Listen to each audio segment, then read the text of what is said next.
I've changed for the better this time. I thought I would never be fine.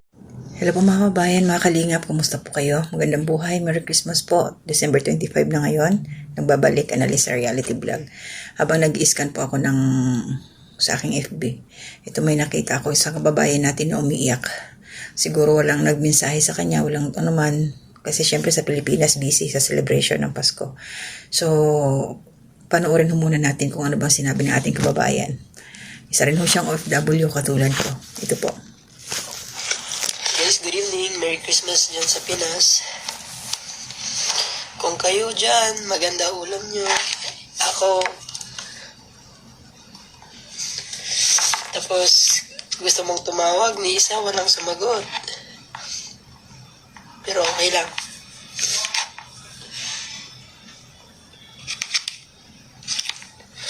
Lord, thank you for everything. Thank you sa lakas. Thank you po sa paggabay. I love you, Lord.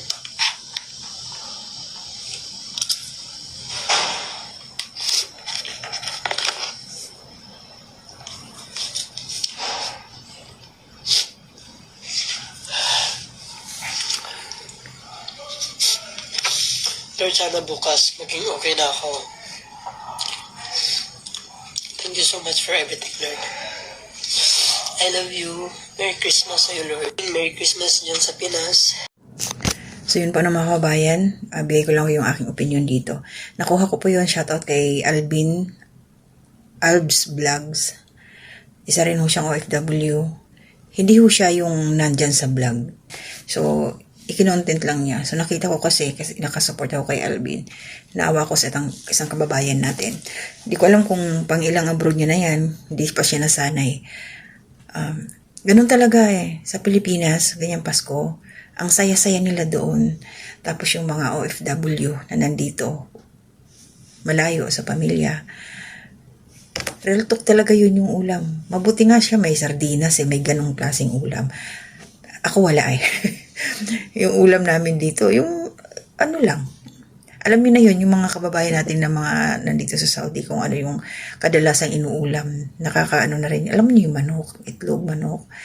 Tapos, ako thankful, salamat kahit paano kahapon.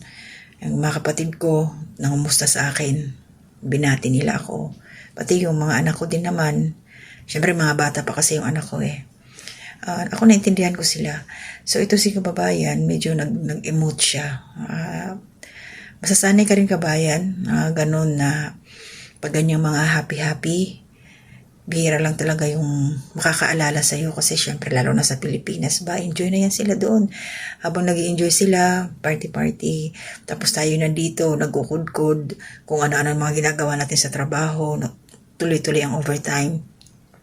At disclaimer po doon sa mga nasa Pilipinas, baka mamaya ina-expect nila na katulad dyan, merong 13-month pay, may bonus. Wala ho dito.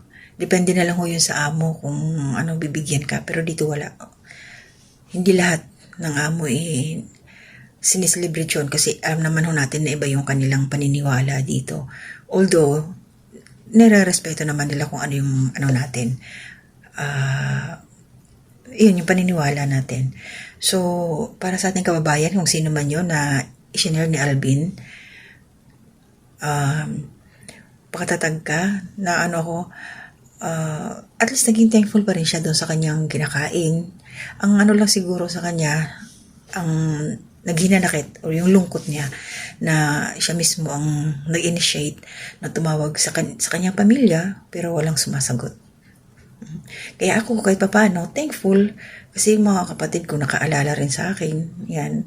Yun naman talaga, family. Number 1 na dapat sa'yo, yung aking mga anak. Yan.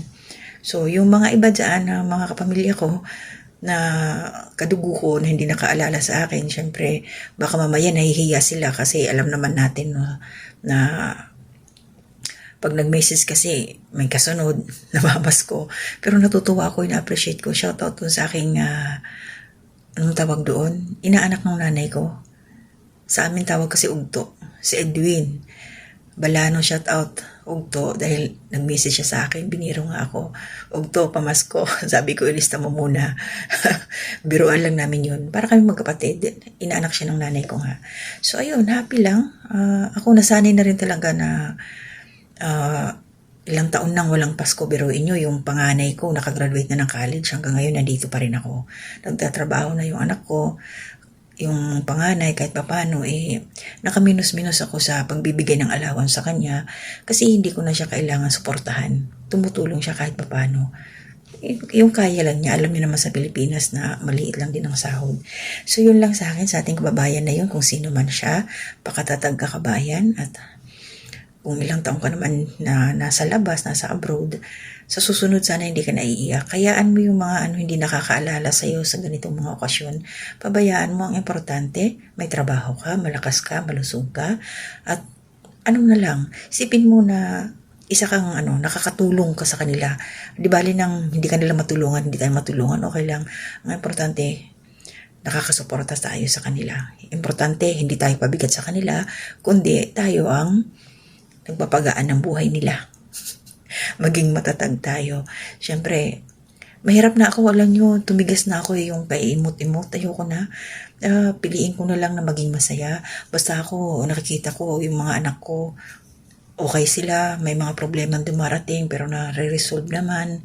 Yun lang yun sa akin. Kaya, New Year's resolution, mahalin ang sarili. Kung bigyan ka ng problema, ng kapamilya, huwag mong dibdibin. Pabayaan mo. Kasi pag tayo nagka-problema dito, ni isa sa kapamilya natin, hindi nila tayo matutulungan. Pero tayo, pag ang pamilya natin sa Pilipinas, ganyan, yakap natin buong problema nila. Pero tingnan mo, pag ikaw nilagnat dito, nagkasakit ka, walang mag-abot sa'yo ng mainit na tubig. Sila doon marami magkakatulungan. Kaya mahalin natin ang ating sarili. Maging yung peace of mind, bahala sila sa buhay nila. Basta pag-araw ng sweldo mo, suportahan mo, bigyan mo, padalhan mo. O kung halimbawa, ilang linggo pa lang, wala na yung padala mo, mag-antay sila sa susunod na sweldo. Huwag kang obligahin. Huwag mo pilitin yung sarili mo sa hindi mo kaya, pambihira. Ako marami akong natutunan sa tagal ko ba naman dito Basta pina-prioritize ko lang yung number 1 na pangangailangan muna ng mga anak. Saka na yung mga gusto-gusto nila, mag-aaral muna sila dyan. O pag nakagraduate na, magtrabaho sila, bilhin nila kung ano yung mga gusto nila. Diba? Ganun lang yun. Kaya mga nanay, mga kapwa ko OFW, mga tatay dyan na nagsisikap sa abroad, na talagang ang purpose, pamilya. Pamilya, kasi alam ko yung iba, may mga sideline, kung ano-ano, basta pumokus tayo sa ating mga goal kung bakit nandito tayo. Kung binigyan man tayo ng problema ng ating mga kapamilya doon sa Pilipinas, huwag tayo magdamdam. Ay naku, Diyos ko. Meron pa tayong isang kababayan na isang babae din. Iyak siya ng iyak kasi yung asawa niya nagloko doon. Pabayaan mo yun, kabayan. Nabubusog ka, kumakain ka, pinapasweldo ka. Ay, ignore. Yun lang yung aking natutunan talaga. Grabe. So, doon sa ating kababayan na umiiyak habang kumakain. Dahil sa Pasko, walang nakalala sa kanya, yung kanyang pinakain, yun lang. Be thankful, kabayan. Alam ko, ngayon may natutunan ka na. So, maraming salamat po sa inyo. At mamaya sa shoutout ko yung nasa community spotlight ko. At meron pa akong sasabihin sa inyo. So, yun lang muna. Shoutout po, Merry Christmas sa lahat. Kalingap Tahanan, kila Kuya Bal, kila Ate Edna, Kalingap Rabayan, kila Jack, ayan, Tapia Matubang. Mga kasama ko mga reactor sa Kalingap. Merry Christmas. Bye-bye po. Hanggang dito na muna. To God be the glory.